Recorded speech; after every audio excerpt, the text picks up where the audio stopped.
Here we go. Hello and welcome. We are the Sons of CPAs. Join us as we question the industry norms with this next generation of professionals leading the space. We are the change agents in an industry fraught with money and inertia. So let's begin the Sons of CPAs. Thank you, Brian, from Blueprint Accounting, and also the co-host of another podcast on automation workflows, Brian Clare. Hey, Scott, how's it going? Good. January of 2018. That's the date that you guys started your practice. More or less. What made you want to go out on your own and start your own practice? So I worked at a defense and aerospace company before that. It's called Rockwell Collins. Just worked in industry mostly. BlackBerry, worked there. Couple places in Ottawa that most people wouldn't know about. One of the biggest hospitals in Canada. I did notice a lot of software companies you worked at, right? Is that correct? Yeah, a few. Yep. So BlackBerry being the biggest one, and then Prairie Fire Software. That kind of shaped the way you look at the accounting, right? Yeah, maybe. I guess so. I've always been interested in technology. Both my parents worked in IT. My mom was a VP of IT for an insurance company back in Halifax, where I'm from. And then my dad was a project manager for a company in defense and aerospace, mostly IT. I think we're the children of technology then. My parents own a software company. Like really, there you go. They own a software company that's accounting for nonprofits. So nice. There's a bit of a correlation there. Whatever you grow up around is what you're most comfortable with, obviously. And because you sound very comfortable talking about tech, and we actually met through Chris Farrell, if I'm not mistaken, through Liscio. Exactly. And that's really cool. You're a user of Liscio and we are. Karbon as well, right? Yep, correct. Okay, cool. We had Ian on last week. So nice. Karbon, and we will have Chris on fairly soon. That software background, and then talk about how that led into, I interrupted you again answering my question, but I don't have Ackerman here to yell at me.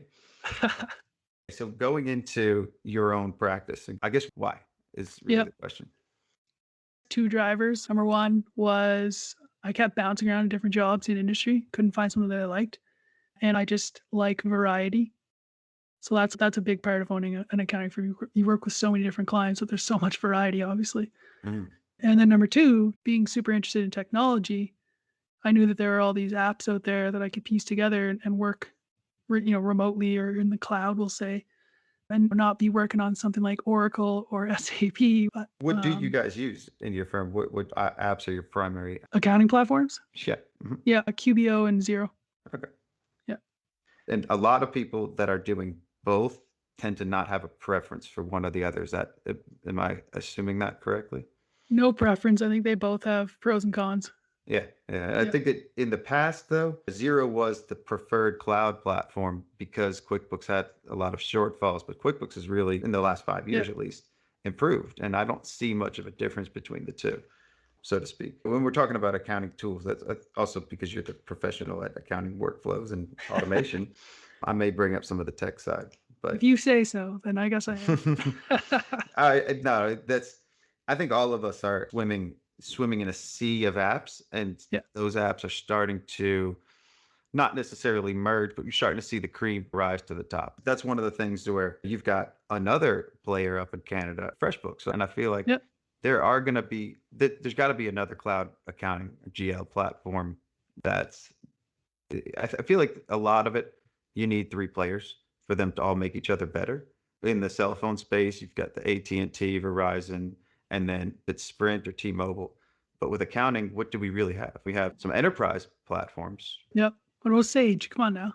Well, and no, let's hear that. Come on now. So you didn't say that you use Sage. So what's, are we defending Sage, or are we, This is, I don't know. This is I'll say it interesting, I guess, story. But when I was originally looking at what software to use, we approached Sage, QuickBooks, and Xero. Sage was the only one that wanted us to pay for their partner program. Really? Yeah. I don't know if it's like that now. Intact. Michael Lee was talking to me about first getting onto Intact. He's going to do a little 5-minute intro of what we talk about in here, and then grab a Karbon article that's relative to that, and then do the intro lead in. Nice. In his case, Intact, he was investing a lot of money and time into it, no pun intended. And I don't think he saw a huge return. I feel like you need the resources and time and people to focus on something like Intact. Now, I don't know about Sage. Which Sage are you referring to? Are you referring to Intact or are you referring to Sage, the other Just one? the cloud one. I don't even know what it's called because we don't use it. So They have so many. They have so many different yeah, ones. And the fact that they're going to charge people and make you go through a boot camp and a training, and he was talking about a 4 or 6 month training course just to learn the platform, that just seems like a big barrier to entry. So to speak. yeah, I yeah, I think it is, but I'm not surprised to be honest, because those are the mid-market solutions, right? So you're competing with NetSuite, even Oracle and SAP, Mhm. and those are difficult to learn. I've used Oracle, NetSuite, and SAP across the various jobs that I had in industry, and they're challenging for sure. So I think you do need that kind of ramp up and to pay for it.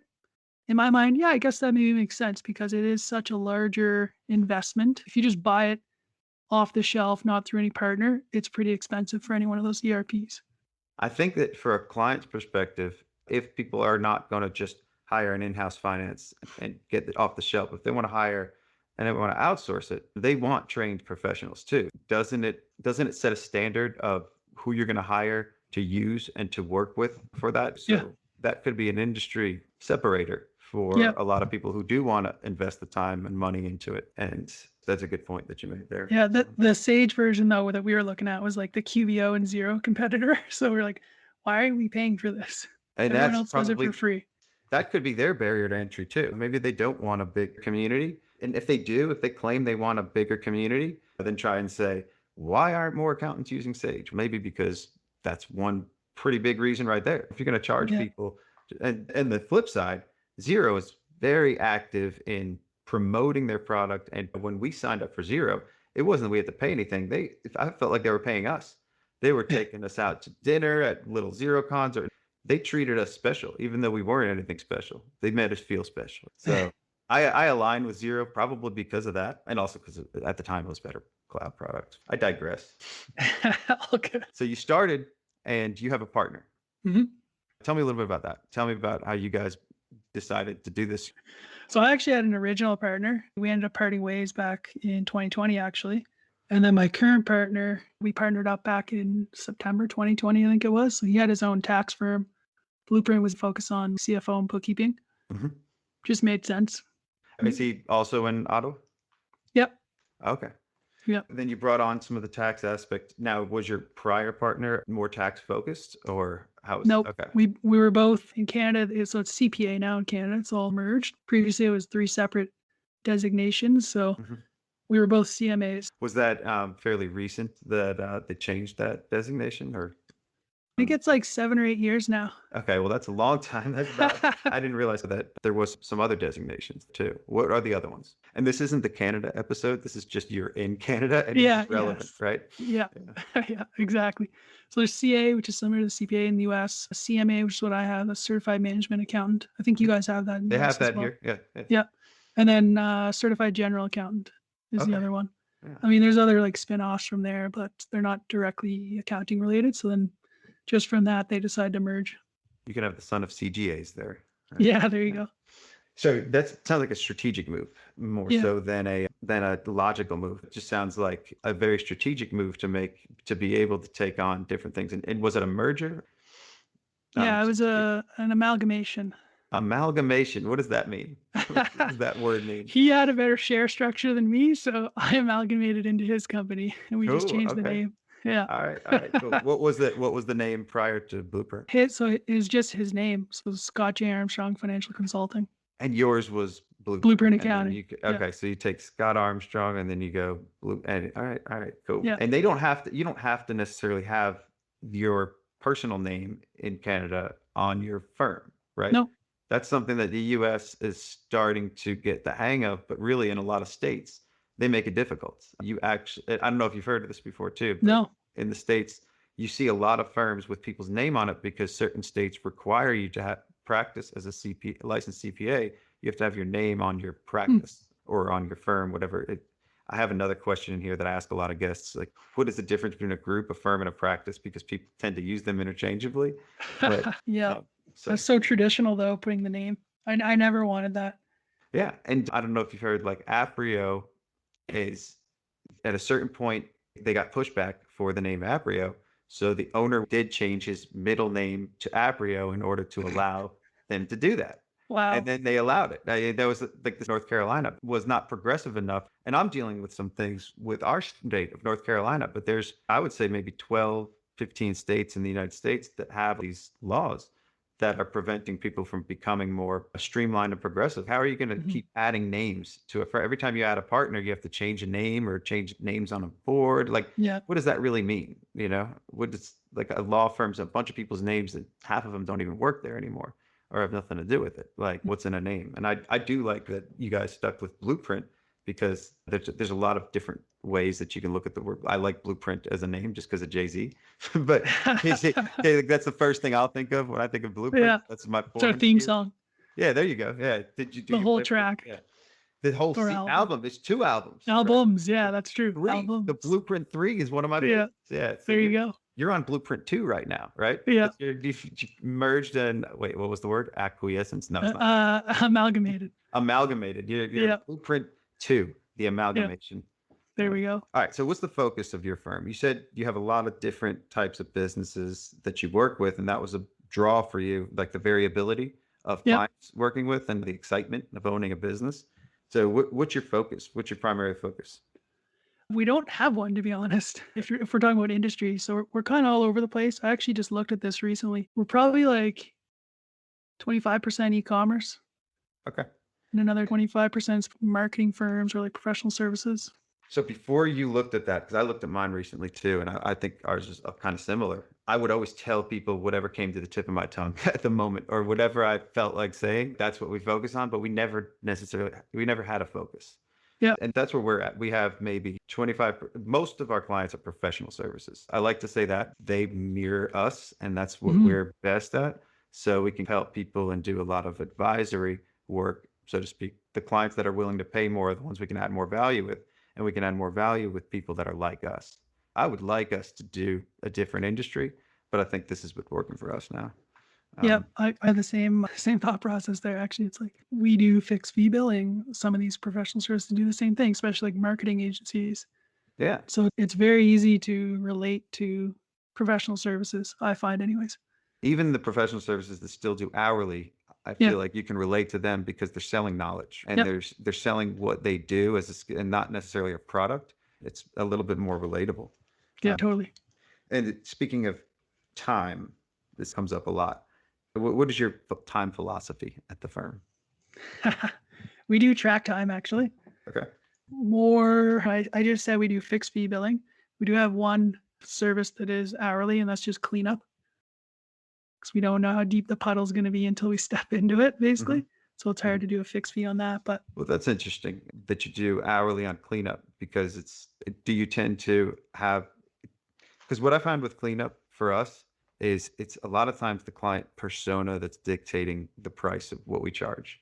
I think that somebody that comes to us in a mess, we tend to find that they're going to be a mess to almost always. So yep, we price that a lot higher, not because they're giving us a mess, but just because we want to create a barrier to entry and we want to charge them and tell them this is going to be $20,000 up front. And a lot of times, if they accept that right away, I know that I underpriced yeah, immediately. 100%. And that happened recently. And there was two that came at us. One of them I tested out the waters with 40,000 and one with 20, and the 20 accepted it. 40 did not, rightfully, but and I almost wish that I did the reverse because now it's like what I didn't have. And I felt like the 40 probably would have been a better client, but Might be able to get 30, 35. Who knows? right, I know. But then I'm looking at it like this. I don't think that I could have given them an hourly rate that would have justified that price. Now, I'm not saying this is a way that we should do hourly or shouldn't. I'm just more asking the question because there's no standard in our industry anymore. It's so variable in what people charge. Charging hourly, do you charge different rates for different people or just for the job? It's mostly been if a bookkeeper's involved, it's one rate. If Okay. we do have a tax person or like me or my partner Scott involved, then we do charge a little bit higher. Okay. But it's normally just like a blended amount. At the end of the day, when we invoice, here's the amount, Sure. total hours, and the rate, basically. Do you ever get people that act surprised when they get an invoice? Of course, especially when it's hourly. Yeah. They always act surprised. Some people will act surprised when I give it to them up front, but I'm okay with that because we didn't do anything yet. But I would always get so frustrated when we give people a tax return invoice and they're surprised and it's same as last year. Like that's to me, that just doesn't, that speaks to what they're valuing. And after the job's done, what do they value? They value what's in their pocket. And then before the job's done, they tend to value more, who can I get to do this work? And I need this work done. And do I want to go somewhere else or not? And I've been tinkering with that as we switched the way we priced returns, because we never had an hourly bill, so to speak. We always Yeah. just did billing, and we never billed on time. But I'm at my firm currently, as of like last month, we just started tracking time, and I feel safer when I need to price now. Yeah. So I don't think we're going to change our philosophy on billing. I think what we're going to do is be more profitable. I think that's, in certain jobs we could become more profitable, and on others we'll know if we're not, at least. So to Yeah. speak. That's exactly why we started tracking time. Like, totally get where all these value pricing gurus are coming from. Try and find out the value that someone will pay for your services. But at the end of the day, it does come back to time. Yeah. How much time are you spending on actually doing the work? So we started tracking it back in February and immediately noticed we were underpricing a lot of clients. It's a resource that you can't print more of, right? Time, Exactly. you can't create more time. You can really just, you can manage it better, you can plan better, you can do more stuff on the front end to be better with your time, but you can't print more of it. And money, you can print more money. Like we Yeah. found that out this past year, especially in the US. And I'm Yep. sure that there are a lot of incentives and things in Canada that's realizing, and we've already known this, we've known it, but just in the real time. Mhm. So how many employees do you guys have at your firm? Headcount's 14. 14. Okay. That's Yeah, impressive. We hired a For lot over 2020, actually. But like, if I said full-time equivalent, probably 12. 12. Okay. You're probably above a million. Are you noticing different phases of growth where you're starting to hit certain walls as you're climbing? And I don't even know if this is a question, but what is your goals? You're doing this for real now, right? You've been doing this for like almost 3 years. Yeah. So Yeah, Scott and I have definitely. Oh yeah, I don't know if I said it, but my partner's name is Scott. So all right. Yeah. there you go. Oh, Scott. Yeah. Yeah, so you definitely like him just because I you have the always same like, name. there is another Scott that I like, Scott Sharp, and he shares the same initials as C too. There you go. Scott Scarano, Scott Sharp. So it's sorry, Nice. I digress. Yeah, we want to keep growing for sure. I think in 5 years we want to be at like 5 million. Word. Okay. Yeah, which is like $12 US. I'm not going to go there. It's going to be worth. We'll see where we go. Yeah. Economy goes to. So so you guys do track time, and then to plan for 5 million, are you just going to get there? Do you guys have anything you want to do differently? Yeah, so Scott and I usually do monthly forecasting, Mhm. just rolling. We look up 2 years out basically. What would the headcount look like that we need to fulfill the work? One thing that we're starting to look at more recently is what specific roles do we need to fill in and like fulfill that workload essentially. So I'm in that that's spot going to right get now a too. little more Yeah. detailed for sure. So capacity planning, and also just firm or not identity management, but those roles. So we do EOS at our firm, and we've Yep. been doing that for a little while. So we've always had that framework and mindset of, we need somebody for finance, we need somebody for sales, we need somebody for operations. I don't have a partner, so I have an operations manager. He's worked with me for 9 years. The way that we've been looking at that is, when can I get out of those seats and replace somebody else in those seats? And when can I just be sitting in that visionary role or CEO type role? So visionary / CEO, and then integrator / we've been calling it operations manager, but just in charge of back office. So Mhm. and I think you met Chris once or twice Yep. too, but that's where we're at. And that's the framework I feel like that I need to grow into. And at least that's where I can see our foreseeable future. Wherever we want to grow to, I feel like if we keep with that same framework, that might be the best way forward. And I just recently had somebody move into the sales role. That's a big deal. Nice. That's Nice. you can't be 99% out of sales. It doesn't exist. If you're 1% in and you're owner or anything like that, then your head is still always in there, I think. And just judging from my experience, Yep. but getting out of it, it's very freeing to start thinking about things from a different perspective. Do you still do sales at your firm?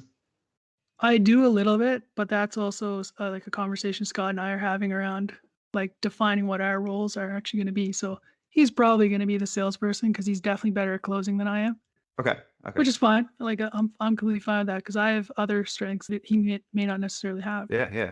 And you don't, you like sales? Yeah, I don't mind. It's Okay. a conversation is how I look at it. Let's learn more about each other, see if it's a good fit. If it's not, that's fine. I can rephrase somewhere else. If it is, great. Let's keep talking and we'll see if we can hammer out a price that makes sense. I think for me, it's not about liking or disliking it anymore. It's more about doing other things and not having to be tied down to sales. I'm not very focused either. So I'll tend to want to do whatever I feel like doing at the moment. And then I have to dive back into sales again and then change my mindset too. So that's partly the reason why I wanted to get out of it. I love the conversations, but I Did, also, yeah, Let me ask you a question. yeah, Did you hire an accountant to be your sales lead? I did not actually. So Oh, this is, okay. no, that's a good question No, because, it's interesting because I've been having this conversation with my Scott about that. okay. Like if we were eventually to hire a sales lead. So I'm curious to hear your answer.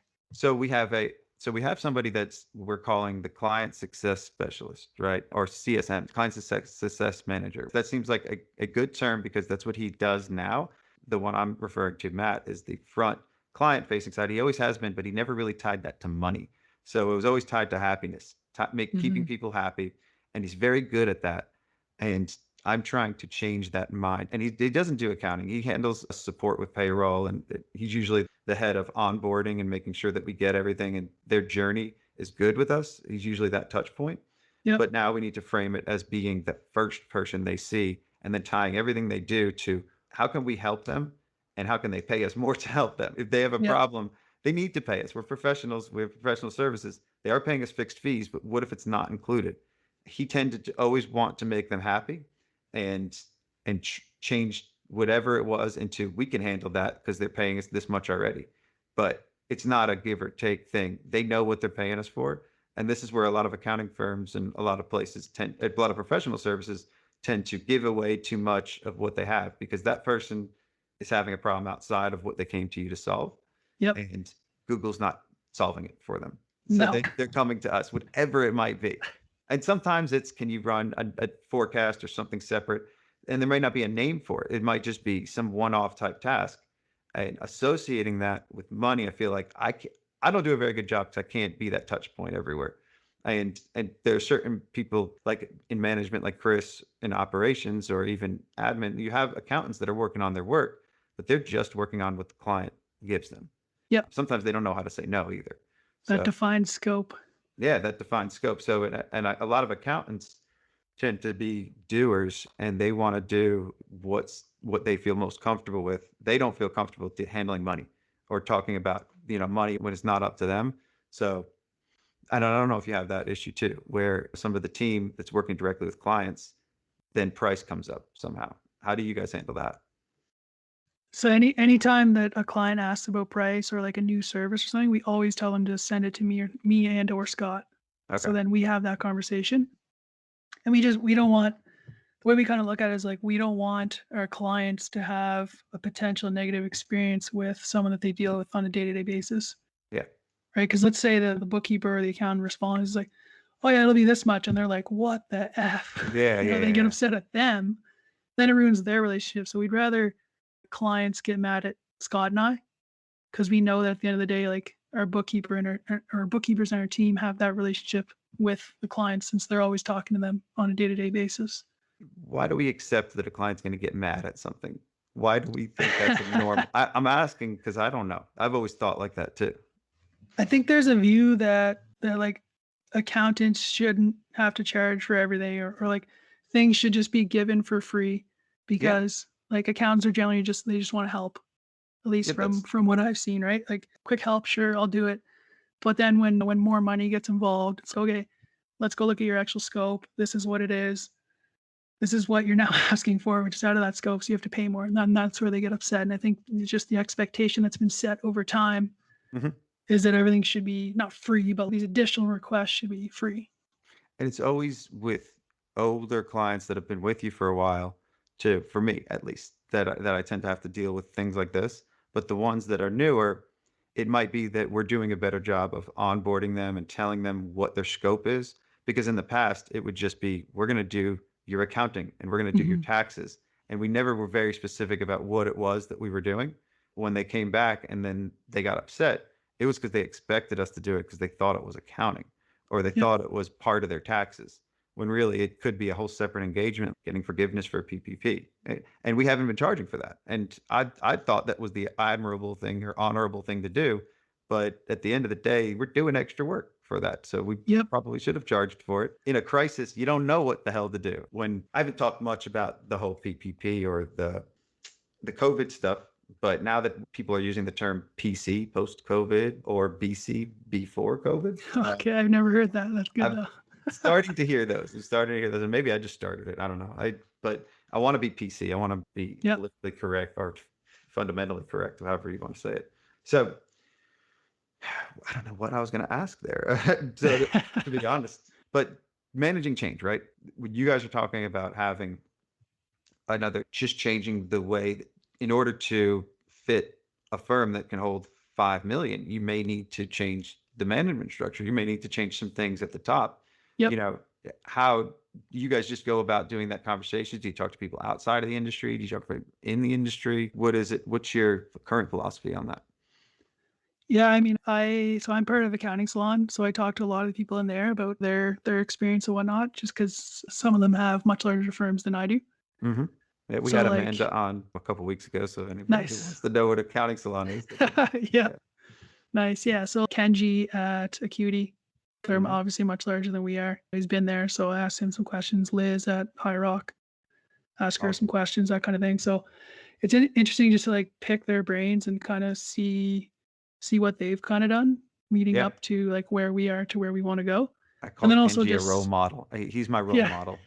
Like them helping out another firm and then bringing them into the fold and creating a bigger firm because of it makes a lot of sense. And then using those resources and merging together. So to your point of accounting salon, these are the kind of things that you can see if something works or not. There's a shorter feedback loop on yep, if they try something and they say it works or they've said it works over the past couple of years. That's a short feedback loop for anybody. absolutely. Yep, So totally. part of why I'm doing this is because there's been a whole sea of change in the past 10 years, 5 years, and we're going to see more of it over the next 10 until things start to really work for people. And this is the best practice. We have a lot of best practices, but we don't really have a right way. Now, the reason I think a lot of CPA firms are structured the way they are is because that was a right way, or that was the best practice at some point. Technology is changing that. And technology is changing the way Absolutely. a lot of these firms work. So at a certain point, a lot of these tech apps will be the, industry standard or this. And we could probably talk about something like Liscio, because I do have on here to discuss email. And email is something that's in our industry, in every industry in our world, a world without email, it probably I see it in the background there. Exactly. Yeah. Yeah, We've been adding on apps like Slack, different solutions for communication when we've always had solutions for communication, but email turned into I don't even go to my mailbox outside. Do you yeah, get real mail anymore? yeah. Mostly just the flyers, I guess. I Sure. get some like the Canada Revenue Agency sends stuff through the mail, so sometimes they'll do that. There's obviously an online portal for it, but some things they'll send through the mail. So you're using Liscio. Yeah. Now tell me about your work email box. If you skipped a day during the week, just average, how many emails would you have in there unread? Probably like 200. 200. Yes. That's what I would say It's too. freaking ridiculous. And you're using Liscio though. So that means that, and I'm using Karbon and I'm not necessarily using Liscio, but our clients are not emailing me and my team's not emailing me either, but still I have 989 emails in my inbox and that's just a week. None of them are from clients, but I'm sure some of them might be important. I don't Are, know. are you an inbox zero person?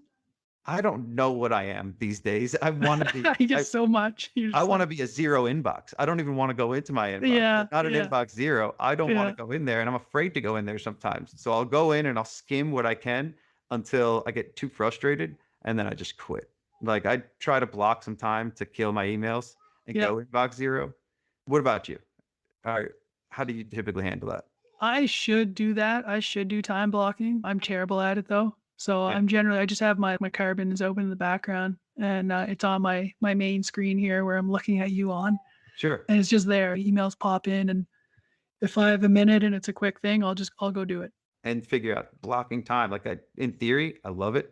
I want my team doing it. I'm doing it. But then once I get off the rails, I can't go back to blocking time again. And I feel like I'm sucked into a hole. And if I want to block time to clear Yeah. my email box, I'm going to need a whole day.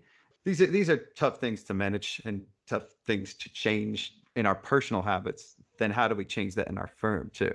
Right. 100%. You Yeah. know, like Yeah. you have a family now, you have other things to do. You have a new child. Second child, actually. But Second. Oh, okay. Okay. yeah. That's right. You just had a new baby. What? A 2-year-old and a 2-month-old. Girl. Girl and a boy. Girl and boy. Okay. That's a good mix. So life with a family and owning a firm, how do we all find time to do the things that we used to do before families and to fit all that in? To me, I think getting more sleep is one. Oh, yeah. That's shit. I've ignored sleep most of my life. It's funny you bring that up because I said to my wife the other day, what did we do before kids? Like this time that we were in the evening eating with the family, do whatever. Like, I don't even remember what we did 2 years ago before that. And is it because we just filled that time?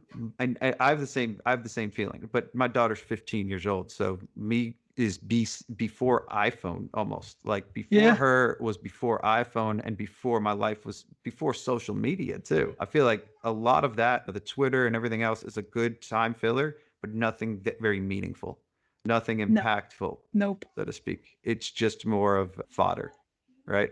Like you could fill this time in, but it's not like you remember eating dinner with the family. You remember certain moments with the kids, but you don't remember much scrolling through the doom scrolling of Twitter. There may be some smiles, but nothing. And then the relationships that you make through there. But I feel like a lot of the relationships I've had didn't come from social media, didn't come Yep. from LinkedIn or anything else. It was just more of an augment of it. Okay, I met somebody. Now I can learn a little bit more about them through LinkedIn or through Twitter, what their interests are and everything else. But the real relationships are still the same way.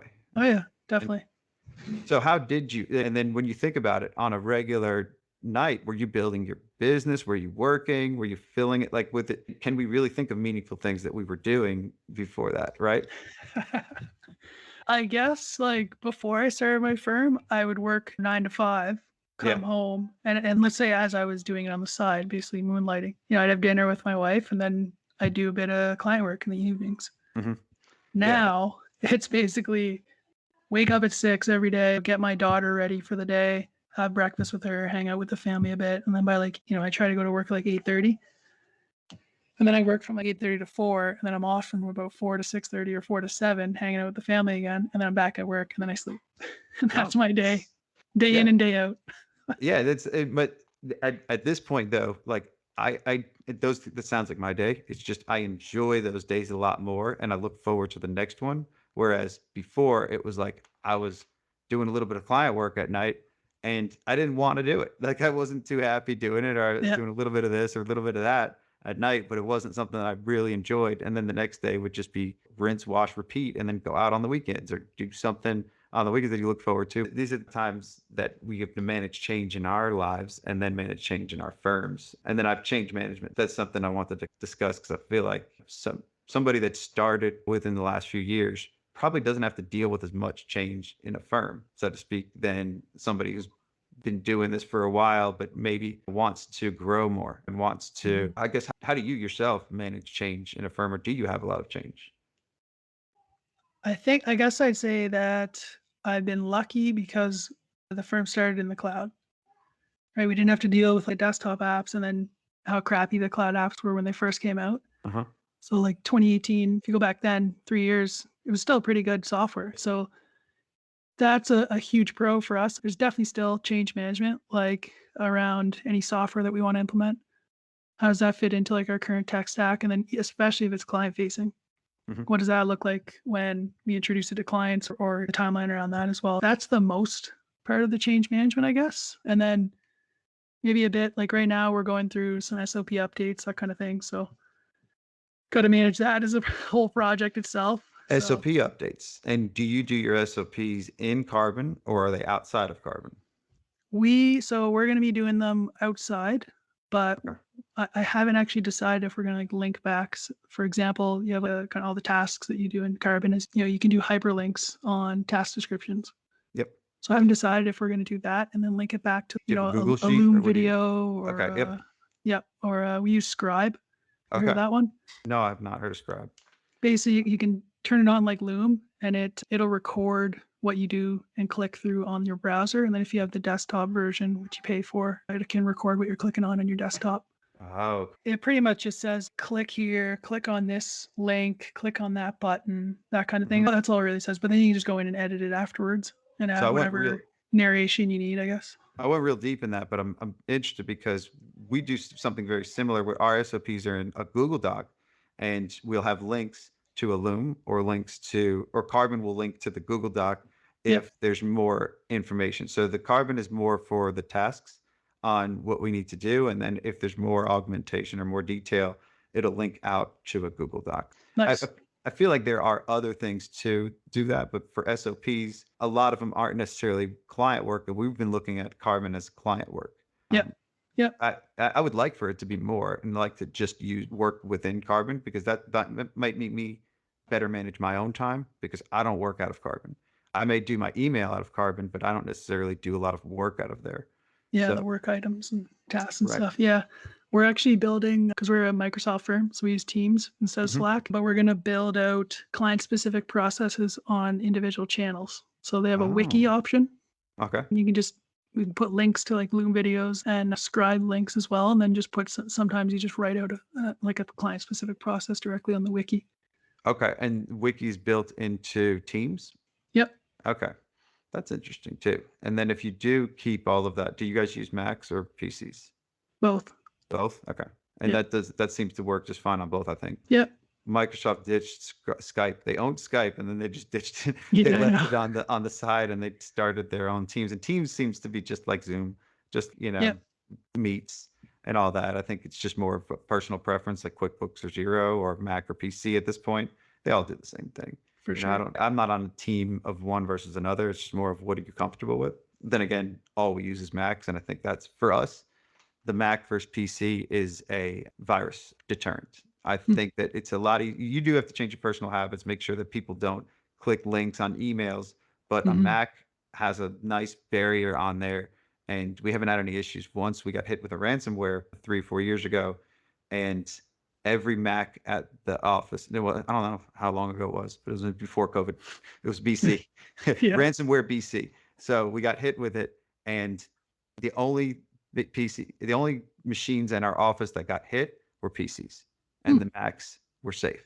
And there has to be a correlation there too. That's the kind of thing that if we were just on PCs, we would be screwed. So that's a tough thing to reconcile in a firm, knowing about these threats that loom out there. How do you guys handle digital security? That would be, I guess, my side of the business. Yeah. Or a task that I handle. So been doing some more research into that for sure. But we use something, it's called WebRoot. Endpoint Protect. You just get a team member to load it directly on their laptop, and then I can manage it directly from a dashboard on the administrator side. And I can push updates. I can turn off their computer. So if something does happen, it'll notify me, and then I can worry about it that way. And then obviously just the Microsoft stuff. So actually, funny example, one of my team members got like 500 emails in one day, and it was all spam. And it just kept coming minute after minute after minute. Yeah. We haven't seen anything, bad happen from that. Yeah. But he just had a shit ton of emails. And then we had to go in and block a bunch of these email addresses through Microsoft's threat management software. And then it blocks those. I don't even know if those are like one-off emails that they're creating, because I feel like whenever I block a phone number from my phone, it's just going to come back in a different form. Yeah. Is that the way? Is that what's happening? Were those 500 emails from different addresses too? Yeah, it looked like somehow his email got registered on a bunch of websites. Yeah. Because it was like, welcome to this, welcome to that, welcome to this website. Yeah, I feel like I want to dig my head in the sand when it comes to emails, and just how do I get on all of these lists when I actively try to unsubscribe at certain points, and then when my email box is 0, I don't think I'll ever have to unsubscribe again, and then I get very frustrated when it's at 1,000 and all of it's junk, So there's that too, but because there is good emails that do want to read different updates from some of our vendors, but they get buried in with a lot of others, especially if you are trying to actively manage it. So do you have a philosophy on a lot of that, or are you just trying to paddle and keep your head above water? I mean, in Karbon, I put all the newsletters to low priority. Me too. Yeah. Yeah. And then It's just go check it a couple times a week. Yeah, for any Karbon user, low priority is a very unspoken, beautiful thing. I realized low priority is my read later box, right? Yep. So if it's Yep. something I want to keep and I don't want to unsubscribe, I'll put it there. And then I do have a problem actually making time to go back there before it builds up to be too much. I got to make sure I set time to go to my low priority or create a new habit now. Yeah. To I do think I that. have 1,000 emails in there actually. Yeah. Yeah. But I want to keep that low too, because if I don't want to read it right then, but I also want to know that I can trust myself to read it. And that's where I don't trust myself. I don't trust myself to put it away and know to go back to it later. I just know that it'll be there if I want to search for it. If I want to say, if they said, we sent you an email, okay, search. Yeah. Yeah. But otherwise, I make it a habit. It's just hard to form that habit. So, Absolutely. so tell me about Liscio. Tell me about what you guys do there. Because the latest episode I was listening to on automation workflows, you were talking about Liscio, but you didn't go deep into it. It wasn't Mhm. like the Liscio episode. So just tell me some of the benefits that you get out of Liscio. Yeah. So I think it's mainly like the file storage, just having one place for clients to go access everything. Mm-hmm. And then the other big feature that we use is eDoc signatures or like e-signatures essentially. So we'll send out basically anything that needs signature through there. Liscio would be great when client can message us and it knows to go into that client and it's connecting with that Karbon feed, and you can message, call, email, do any of those things within that product. That's can be the beauty of it. And I don't know if it does that yet, but that's the problem that I've always wanted to solve, because there's a lot of different methods of communication and a lot of different things that are important, especially how many times is a client reaching out? Like that's in itself isn't that big of a deal. People can talk about that. But if they're reaching out a lot and they're not somebody that normally reaches out, those are the kind of pings that we can get as firm owners or a salesperson can look at to say, what's currently bothering this client that the Mhm. accountant isn't asking. That's one use case, is if somebody's pinging us a lot more frequently and they don't normally do, are they going through a life change? Or are they going through a change in their business? And do they care a lot more? And what can we do to help? Mhm. Those are the kind of things that can tend to slip through. Their opportunities, right? Yep, absolutely. I like that Carbon has they have the dashboard there that says like how many emails people are getting, Yeah. that kind of thing. We actually don't really use the Liscio messages. Oh, you don't? Okay. No, I guess some clients have said they don't necessarily like it because they get the email and the text at the same time. Oh, okay. Yeah, that's if it sent an email and a text, then that would be very redundant. And I think you're right. I think clients, tend to get wary of over communication too. Yep. And they'll get frustrated. Like, you just emailed this to me if, somebody calls. But then again, they'll say, I emailed you 12 times, and they'll be upset when we don't respond to them. So Yeah. so it's more out of respect. But the messaging feature, like, the one thing that I feel like is the correlation between us and banks is and Chris has said this to me before from Liscio, is Mhm. when we communicate with the bank, we don't email them. We don't message them. A lot of times we don't call them because we know they're not going to pick up, but we still work with all of these banks and we're still okay with that. But we interact with them through their app or through their website. Yep. And we're okay with that. Like, why can't we do something like that and stick with it for clients? And I don't know what the answer is, but maybe that's too big for our britches. Maybe it's trying to make us out to be something that we're not, or maybe it's something that we should do. I don't know. I think this is actually a philosophy discussion, to be quite honest. And I'm presenting at NIO's conference tomorrow, Oh, word. the Taking Your Firm Virtual Summit. Yeah. It's called Tech It Up a Notch, Top Tech Tools for Your Virtual Firm. Cool. Okay. Yeah. Okay, cool. Yeah. Check it up a notch. Yeah. And that's something that I talk about in my presentation because I'm talking about tech for your firm. But Uh-huh. one of the things I said was you need to decide on your philosophy for your business around email.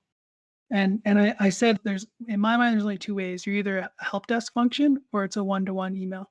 Okay. So let's say you're my client. If it's one-to-one, you're emailing me directly because I'm either your bookkeeper or I'm your tax accountant, right? And you expect me to respond back to you. The other option is a help desk where they just send it in to like help@yourdomain.com. Mhm. And then the bookkeeper still responds, but it's just coming into that help desk and it's going to one place. It's more like if it's the help desk, it's more what you'd expect from like a SaaS company Uh-huh. or a bank, Uh-huh. right? Yeah. Versus the one-on-one is what I think what people expect out of an accounting firm. But Right. from my experience, like We tried that previously. No one really griped about it. I think people still want that one-on-one communication with their accountant, but there's no reason why you couldn't do it as a help desk. So that's also back to managing change and Mhm. and changing the philosophy in the firm. And the team needs to be able to live by that before a client does. Like a lot of times when we were managing philosophy changes, we were attacking it with the team and the client. But I've noticed when I'm trying to roll out things like philosophy changes, I've noticed that if you ingrain it with the team and help them understand why you're doing it and everybody's on board, then clients will respond better anyway. You don't Yeah. necessarily have to manage and tell them what you're doing until the whole team does it. That might seem obvious, but it's hard to practice. It's hard to do that and manage that type of philosophy change with a team because when you see one person getting it, you're trying to figure out why doesn't everybody else get this so quickly, right? One person's doing it flawlessly and then 5 other team members may not be.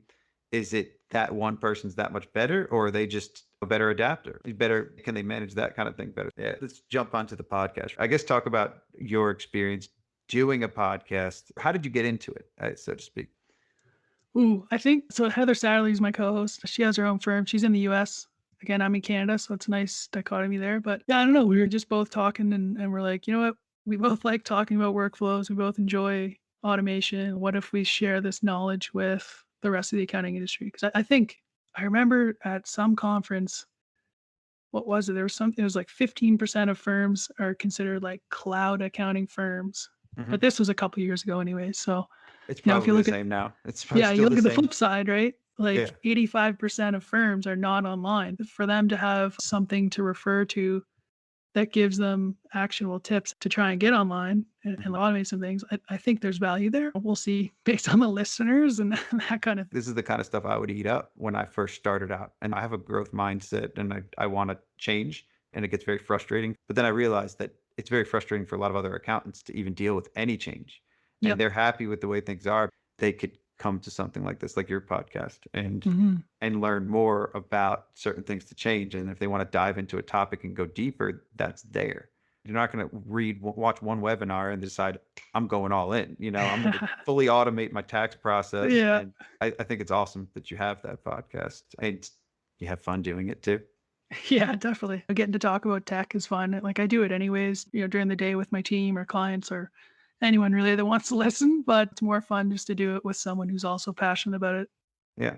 I feel like for me, doing this is my excuse to talk to people and I get to have the same conversations, but then I really find that other people are enjoying it. Even if they're people in our space, they call it asynchronous conversations. I have a friend who said this is just like an asynchronous conversation, that she's enjoying it and listening to all the episodes, but really it's because that we're talking on a level where she would want to interact too and jump in. So Yep. there's a learning aspect of it and there's also an excitement that, oh wow, I didn't know this about that person or I didn't know this and I want to learn more and I want to learn how they did this. I didn't know that you had a partner that you just merged. Yeah. Talking in that example, not really merged, but I still don't even know the word. Amalgamated. That's my word of the day, Yeah. amalgamated. So you amalgamated. I'm going to say that word to other people. It's the and they're same gonna think I'm thing, smart. basically. I know. Yeah. So, but no, I get it. But these are the kind of things that are changing the industry. I want to thank you for coming on today. Yeah, I thanks hope I for didn't having fuck this one up too much. I don't think I messed it up too many times. So, Delete that F-bomb. yeah. Well, it depends on how many F-bombs I want to leave. I think I can leave 2 fucks in there. It really just depends on the guest. If the guest wants to speak, then I'll leave it in. Fair enough. By the way, I noticed your Jordan box there in the back. Is that a pair of shoes? So you didn't see me at Engage. I brought a few pairs. I've got Yo. word. Okay. Did you just take them off? Yeah, I'm wearing them right now. Yeah. So I brought those with me and another. I like my threes the best. Threes are my favorite. Nice. I'm wearing Air Force Ones now, so there's not really anything to show. I'm just wearing but Air Force Ones are the first Jordans. They're just another iteration of the first Jordans. We went to a store in Vegas that was full of, it looked like StockX in real life because they were all like $500+ pairs of Jordans on the wall. So it wasn't a Foot Locker. This was like, I picked one up that said the blueprint Jay-Z. And, oh man, that would have been so dope. But they were $2,000. They were $2,000. Oh my God. Yeah, I'm not paying $2,000 for a pair of shoes. I have pair of Air Force Ones upstairs that have little Rockefeller on them, and I thought those were the ones that I had, but it said Blueprint on the inside, and that's what made it $2,000. So Yeah, 100%. it is what it is. I love my Jordan. The thing I like about it, I went to Carolina. Jordan, he went there obviously, and Yeah. so that's my color anyway. So now, anytime that they come out with a special Carolina version, hey, I can't fucking help myself. I can't help myself. I have to get it. I love it. Oh man, we can talk shoes now too. Yeah, there we go. All right, Brian, I can't wait till I go to Canada one day and I'll come visit you. Yeah, man, come on up for sure. All right, buddy.